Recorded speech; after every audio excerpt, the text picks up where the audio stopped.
Subscribe करें astro गुरुजी channel को और साइड में लगे बेल आइकन को अवश्य दबाएं, जिससे हमारे नए अगले आने वाले वीडियो की नोटिफिकेशन सबसे पहले आपको मिले।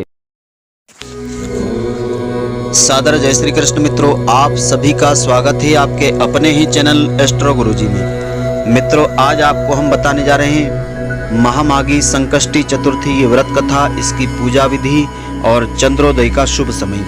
तो जो भी व्यक्ति इस व्रत को श्रद्धापूर्वक करता है या इस व्रत कथा को श्रद्धापूर्वक सुनता है, उसके सारे विघ्न संकट स्वतः ही दूर होते हैं। तो आप पूरे वीडियो को मित्रों ध्यानपूर्वक देखें, तभी इसका पूर्ण फल आपको प्राप्त होगा। तो इस वर्ष में यह जो व्रत है 24 जनवरी 2019 गुरुवार के दिन यह व्रत रहेगा। इस दिन चंद्रोदय का समय रात्रि 9:39 पर रहेगा। तो संकष्टी गणेश चतुर्थी व्रत प्रत्येक मास के कृष्ण पक्ष की चतुर्थी तिथि को किया जाता है। माघ मास कृष्ण पक्ष की चतुर्थी को किया जाने वाला व्रत माघ संकष्टी गणेश चतुर्थी का व्रत कहलाता है। तो भविष्य पुराण में ऐसा कहा गया है कि जब मन संकटों से घिरा महसूस करे तो गणेश चतुर्थी का व्रत करना चाहिए। इससे दुख कष्ट संकट दूर होते हैं और धर्म अर्थ मोक्ष विद्या धन व आरोग्य की प्राप्ति होती है। तो माघ संकष्टी चतुर्थी की व्रत कथा इस प्रकार से आती है। यह ऋषि शर्मा ब्राह्मण की एक कथा है। तो इसमें पार्वती जी अपने पुत्र श्री गणेश जी से पूछती है कि हे वत्स, माघ महीने में किस गणेश की पूजा करना चाहिए तथा इसका क्या नाम है। उस दिन पूजन में किस वस्तु का नैवेद्य अर्पण करना चाहिए और क्या आहार इसमें लेना चाहिए, इसे विस्तार से बताने की कृपा करें। तब गणेश जी ने कहा कि हे माता, माघ में भालचंद्र नामक गणेश जी की पूजा करना चाहिए। इनका 16 उपचार से विधिवत पूजन करना चाहिए। हे माता पार्वती, इस दिन तिल के 10 लड्डू बनाना चाहिए। 5 लड्डू देवताओं को अर्पण करना चाहिए। शेष 5 ब्राह्मणों को दान में देना चाहिए। ब्राह्मण की इस दिन पूजा भक्ति पूर्वक करके उन्हें दक्षिणा देने के बाद उन 5 लड्डुओं को उन्हें प्रदान कर देना चाहिए। तो हे देवी, तिल के 10 लड्डुओं का स्वयं आहार लेवे। इस संबंध में मैं आपको राजा हरिश्चंद्र की एक कथा बतलाता हूँ कि सतयुग में हरिश्चंद्र नामक एक प्रतापी राजा हुए थे। वे सरल स्वभाव के सत्यनिष्ठ यानी सत्य को बोलने वाले राजा थे। तो हे देवी, उनके शासन काल में अधर्म नाम की कोई वस्तु नहीं थी। उनके राज्य में कोई अपाहिज दरिद्र या दुखी नहीं था। सभी लोग आदि व्याधि से रहित थे, यानी सभी लोगों को रोग वहां नहीं होता था। लंबी आयु वाले लोग थे। उन्हीं के राज्य में ऋषि शर्मा नामक तपस्वी एक ब्राह्मण रहते थे। एक पुत्र प्राप्त होने के बाद वे स्वर्गवासी हो गए। तो पुत्र का जो भरण पोषण है उनकी पत्नी करने लगी थी। वह विधवा ब्राह्मणी भिक्षा करके अपने पुत्र का भरण पोषण किया करती थी। उस ब्राह्मणी ने माघ मास की संकटा चतुर्थी का यह व्रत किया था। वह पतिव्रता ब्राह्मणी गोबर से श्री गणेश जी की मूर्ति बना करके सदैव उसका पूजन किया करती थी। तो यह माता पार्वती भिक्षा के द्वारा ही उसने पूर्व नियम के अनुसार तिल के 10 लड्डू बनाए। इसी बीच उनका जो पुत्र है गणेश जी की मूर्ति अपने गले में बांध करके अपनी इच्छा से खेलने के लिए बाहर चला गया। तब एक नर पिशाच कुम्हार ने उस ब्राह्मण के 5 वर्षीय बालक को जबरन पकड़ करके अपनी भट्टी में छोड़ करके मिट्टी के बर्तन को पकाने के लिए उसमें आग लगा दी। इधर उसकी माता अपने बच्चों को खोजने लगी। उसे नहीं पाकर के वह व्याकुल होने लगी। वह ब्राह्मणी विलाप करती हुई गणेश जी की प्रार्थना करने लगी कि हे श्री गणेश जी, आप इस दुखियारी की रक्षा कीजिए। मैं पुत्र वियोग में व्यथित हूँ, आप मेरी रक्षा कीजिए। वह ब्राह्मणी इसी प्रकार आधी रात तक विलाप करती रही। प्रातःकाल होने पर कुम्हार अपने पके हुए बर्तनों को देखने के लिए आया। जब उसने अपनी भट्टी खोली तो देखा कि उसमें जांग भर पानी जमा हुआ था। इससे भी अधिक उसे आश्चर्य जब हुआ कि उसमें बैठे हुए खेलते हुए बालक को उसने देखा। ऐसी अद्भुत घटना को देखकर वह भय के कारण कांपने लगा और इस बात की सूचना उसने राज दरबार में दी। उसने राज्य सभा में अपने इस कुकृत्य का सारा वर्णन किया। कुम्हार ने कहा कि हे महाराज हरिश्चंद्र, मैं अपने दुष्कर्म के लिए वध करने के योग्य हूँ, यानी मेरा वध आप कर दीजिए, मुझे फांसी दीजिए। तब उसने आगे कहा कि महाराज, कन्या के विवाह के लिए मैंने कई बार मिट्टी के बर्तन पकाने के लिए आवा लगाया, परंतु मेरे बर्तन कभी नहीं पके और सदैव कच्चे ही रहने लगे। तब मैंने भयभीत होकर एक तांत्रिक से इसका कारण पूछा। उसने कहा कि चुपचाप किसी लड़के की तुम बलि चढ़ा दो तुम्हारा आमा पक जाएगा। मैंने विचार किया कि किसके बालक की बलि दूं, जिसकी बलि दूंगा क्या वह मुझे छोड़ देगा। तब इसी भय से है महाराज मैंने दृढ़ निश्चय किया कि इस बालक को ही बैठा करके अपनी भट्टी में से जला दूं। मैंने अपनी पत्नी से ऐसा विचार विमर्श किया कि ऋषि शर्मा ब्राह्मण मर गए हैं, उनकी विधवा पत्नी भीख मांग करके अपना गुजारा किया करती थी, तो वह अपने इस लड़के को कैसे पालन पोषण करेंगी। तो मैं यदि इसके पुत्र की ही बलि दे दूं तो मेरे बर्तन भी पक जाएंगे।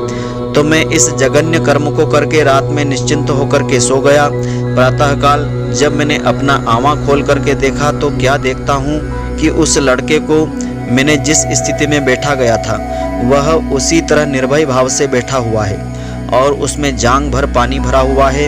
इस भयावह दृश्य से मैं कांप उठा और इसकी सूचना देने के लिए मैं आपके पास आया हूँ। तब कुमार की बात सुनकर के राजा बड़े ही विस्मित हो गए और उस बालक को देखने के लिए आए। बालक को प्रसन्नतापूर्वक खेलता देख करके मंत्री से राजा ने कहा कि यह क्या बात है, यह किसका बालक है, इस बात का पता लगाया जाए। इस आमे में जांग भर जल कहाँ से आया, इसमें कमल के फूल कहाँ से खिल गए, इस दरिद्र कुमार के आमे में हरी भरी दूर्वा कहाँ से उगाई। बालक को न तो आग की जलन हुई न तो इसे भूख प्यास लगी। यह आमे में वैसा का वैसा ही खेल रहा है मानो अपने घर में खेल रहा हो। राजा की इस तरह की बात कर ही रहे थे कि वह ब्राह्मणी बिलखती हुई वहां आ पहुंची। वह कुमार को कोसने लगी।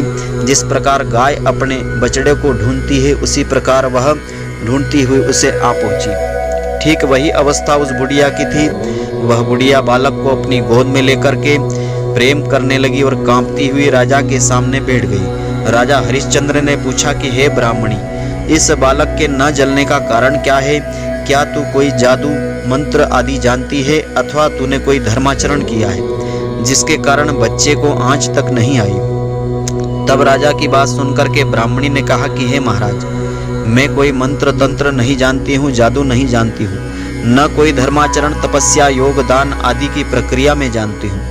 हे राजन, मैं तो संकटनाशक गणेश चतुर्थी का व्रत करती हूँ, उसी के प्रभाव से मेरा पुत्र जीता जागता बच गया है। राजा ने संपूर्ण नगरवासियों को गणेश जी का यह व्रत करने का आदेश दिया। इस आश्चर्यजनक घटना के कारण सभी लोग उस दिन से प्रत्येक मास की गणेश चतुर्थी का व्रत करने लगे। इसी व्रत राज के प्रभाव से ब्राह्मणी ने अपने पुत्र के जीवन को पुनः प्राप्त कर लिया था। तब इतना कहने के बाद श्री कृष्ण भगवान कहते हैं कि हे युधिष्ठिर, आप भी इस सर्वोत्तम व्रत को करिए। इस व्रत के प्रभाव से आपकी सारी मनोकामनाएं शीघ्र पूरी होगी, दुख संकट तुम्हारे दूर होंगे, आप मित्रों पुत्रों पौत्रों को सुख देने वाले साम्राज्य को भी प्राप्त करोगे। तो हे महाराज, जो लोग इस व्रत को करेंगे उन्हें पूर्ण सफलताएं मिलेगी। भगवान श्री कृष्ण की बात से युधिष्ठिर बड़े ही प्रसन्न हुए और माघ मास के कृष्ण पक्ष की गणेश चतुर्थी का व्रत करके निष्कंटक राज्य को वे भोगने लगे। तो माघ मास कृष्ण पक्ष की चतुर्थी तिथि को संकट का व्रत किया जाता है। इस दिन संकट हरण गणपति जी का पूजन होता है। इस दिन विद्या बुद्धि वारिधि गणेश तथा चंद्रमा की पूजा की जाती है। भालचंद्र गणेश जी की पूजा संकट चौथ को की जाती है। इस दिन प्रातःकाल नित्य कर्म से निवृत्त होकर के 16 उपचार से श्री गणेश जी की पूजा करना चाहिए और इस मंत्र का उच्चारण करना चाहिए, गणेश जी की वंदना करना चाहिए। ओम गजाननम भूत गणादि सेवितम कपित्थ जम्भू फल चारु भक्षणम उमासुतम शोक विनाशकारकम नमामि विघ्नेश्वर पाद पंकजम। इसके बाद भालचंद्र गणेश जी का ध्यान करके पुष्प अर्पण उनको करना चाहिए, दुर्वा उनको चढ़ाना चाहिए। पूरे दिन मन ही मन श्री गणेश जी के नाम का जप करना चाहिए। सूर्यास्त के बाद स्नान करके स्वच्छ वस्त्र पहन ले और विधि पूर्वक अपनी घरेलू परंपरा के अनुसार गणेश जी का पूजन करें। एक कलश में जल भर करके रखें, धूप दीप नैवेद्य अर्पण करें। नैवेद्य के रूप में तिल गुड़ के बने हुए लड्डू आदि उनको अर्पण करें और सभी को प्रसाद वितरण करें। तो ऐसी मान्यता है कि इससे सभी भाई बंधुओं में आपसी प्रेम सद्भावना में वृद्धि होती है। यह जो व्रत है अलग अलग राज्यों में अलग प्रकार से अपने रीति रिवाज के अनुसार मनाया जाता है। इसमें तिल का प्रयोग अधिक किया जाता है। इसके बाद फिर गणेश जी की पूजा करके तिल गुड़ का कोई भी निर्माण करना चाहिए, तिल के लड्डू आदि का निर्माण करना चाहिए और सभी में वितरण करें। गणेश पूजन के बाद फिर चंद्रमा को एक कलश में जल लेकर के अर्घ्य देना चाहिए।